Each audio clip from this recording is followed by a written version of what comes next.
NEET PG की counselling में इस साल देरी होने की वजह से दिल्ली में रेसिडेंट डॉक्टर जो हैं प्रदर्शन कर रहे हैं। अलग अलग अस्पतालों में ये प्रदर्शन चल रहा है और क्या है इस वक्त रेसिडेंट डॉक्टर्स की मांग ये आपको बताते हैं। लेकिन यहाँ पर मुद्दा ये है कि जितने भी रेसिडेंट डॉक्टर्स हैं उन्होंने फैसला किया है कि जितनी भी ओपीडी और इमरजेंसी सर्विसेज हैं उनका बहिष्कार करेंगे। तो आज सुबह से जो सर्विसेज हैं वो शुरू नहीं हुई हैं। या मेरे साथ डॉक्टर्स हैं एसोसिएशन से जुड़े हुए। सर, सबसे पहले ये बताइए इतना बड़ा कदम क्यों उठाना पड़ा, डॉक्टर्स को पूरी तरह से बहिष्कार करना पड़ा ओपीडी और emergency service? Step by step कराया था। पहले हमने ओपीडी बंद की थी एक हफ्ते पहले, फिर धीरे धीरे करके हमने यहाँ पे इसको इमरजेंसी सेवाएं बंद की, क्योंकि हम पिछले जो नीट काउंसलिंग है वो 1 साल डिले हो गया है। उसका एग्जाम पहले 6 जनवरी को होना था, फिर अप्रैल में पोस्टपोन हुआ कोविड के चक्कर में, चलो वो तो फिर उसके बाद सितंबर में पोस्टपोन हुआ। रिजल्ट भी आ गया, लेकिन काउंसलिंग डिले हो रही है मल्टीपल टाइम्स। हियरिंग पर डेट मिलती है बिकॉज ऑफ दिस जो लॉ है, जो इमरजेंसी वो जो रिजर्वेशन बिल है। लेकिन हम गवर्नमेंट से ये चाहते हैं, सुप्रीम कोर्ट से हमारी न्यायपालिका है उसे, ताकि हमारी काउंसलिंग जल्दी से जल्दी कराए, ताकि जो डॉक्टर का जल्दी से जल्दी आए अपनी स्वास्थ्य को सेवाएं दे पाएँ, ताकि जो पेशेंट की हेल्थ कॉम्प्रोमाइज़ ना हो और अच्छे से अच्छे जैसे कोविड वेव्स आएगी उसके लिए बिल्कुल हमारी पहले से प्री प्लान रहे, ताकि एकदम। अस्पताल में जो सर्विसेज का बहिष्कार किया है उसका क्या स्टेटस है सर? क्या कुछ शुरू कर सकते हैं? क्या कुछ बातचीत आगे किसी ने करने की कोशिश किया? हम लोग तो तैयार हैं। हमारी एक ही मांग है कि नीट पीजी काउंसलिंग जो डिले हो रही है वो जल्दी से जल्दी हो।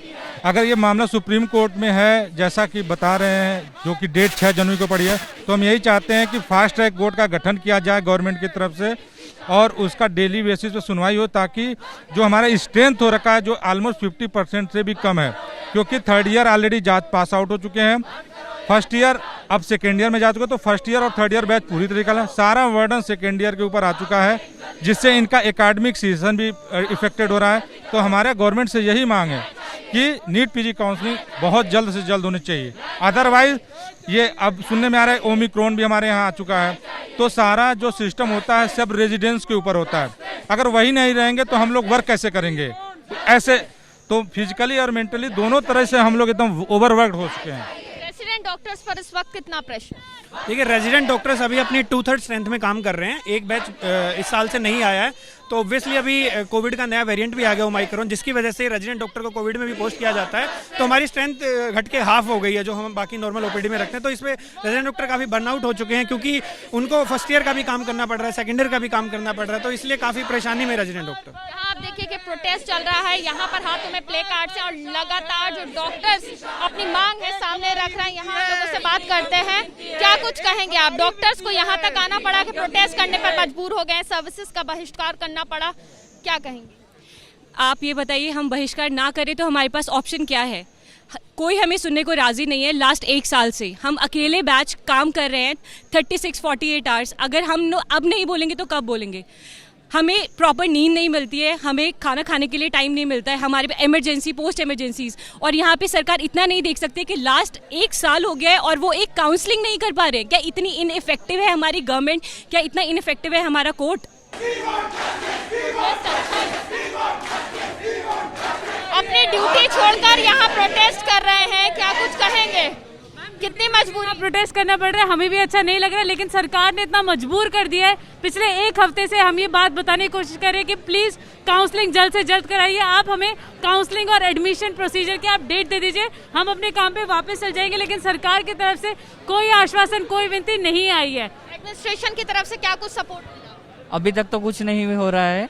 मैं एक ही चीज़ कहना चाहूँगा कि I am doctor Kalpesh Suryavanshi, psychiatry PG.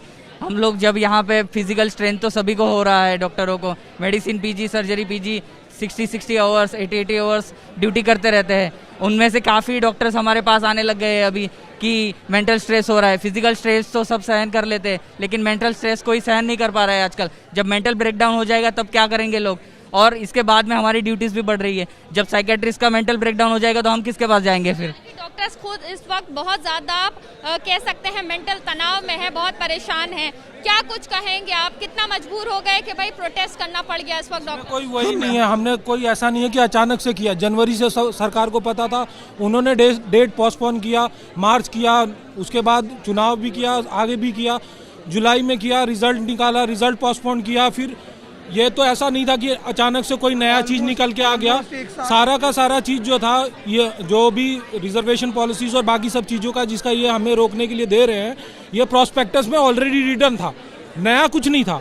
जो भी कुछ उनको इम्प्लीमेंटेशन लाना है वो नेक्स्ट ईयर से लेके आए।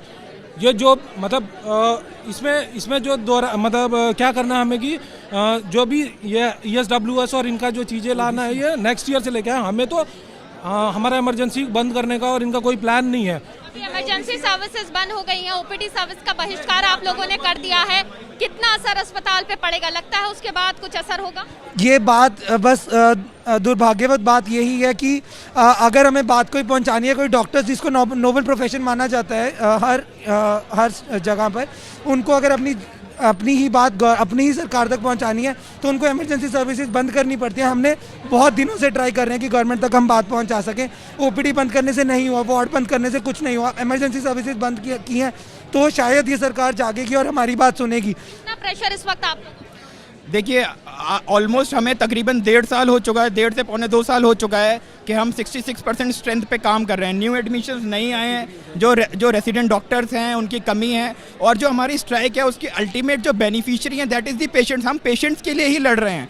लोगों को ऐसा ना लगे ये हमारा अल्टीमेटली हमारा लास्ट आउटकम था। हम भले ही नहीं चाहते थे ये स्टेप को कि इमरजेंसी भी शट डाउन हो, लेकिन हमारी ये मजबूरी है क्योंकि एडमिनिस्ट्रेशन है और जो गवर्नमेंट मशीनरी है they are adamant, they know everything but they are not listening to the doctors. और उनको पता है कि कोविड की फर्स्ट वेव आई, सेकेंड वेव आई, डॉक्टर्स की भी शॉर्टेज थी, कितनी क्राइसिस हुई। Now the third wave is also imminent, वो भी आने वाली है, काफ़ी ऑफिशियल बोल रहे हैं, लेकिन डॉक्टर्स की हर हॉस्पिटल में इतनी शॉर्टेज है लेकिन the government is doing nothing at. Ma'am हमारे पास और कोई दूसरा रास्ता तो है नहीं, हम बस यही कर सकते हैं जो हमारे हाथ में है, तो हम वही कर रहे हैं। पर देखते हैं सरकार और कितनी गहरी नींद में सोते रहती है।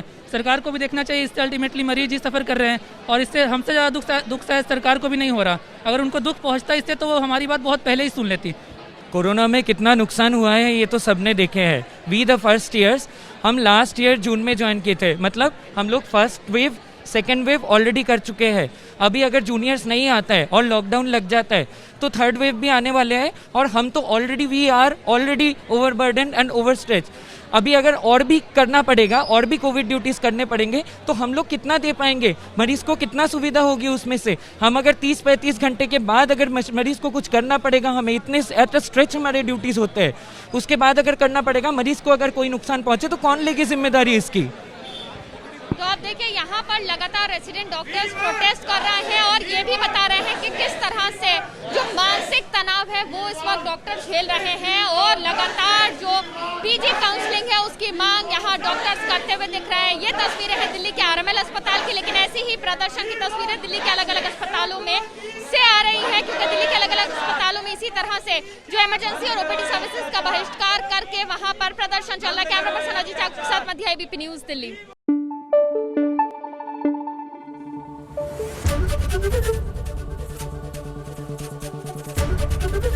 ABP न्यूज़ आपको रखे आगे।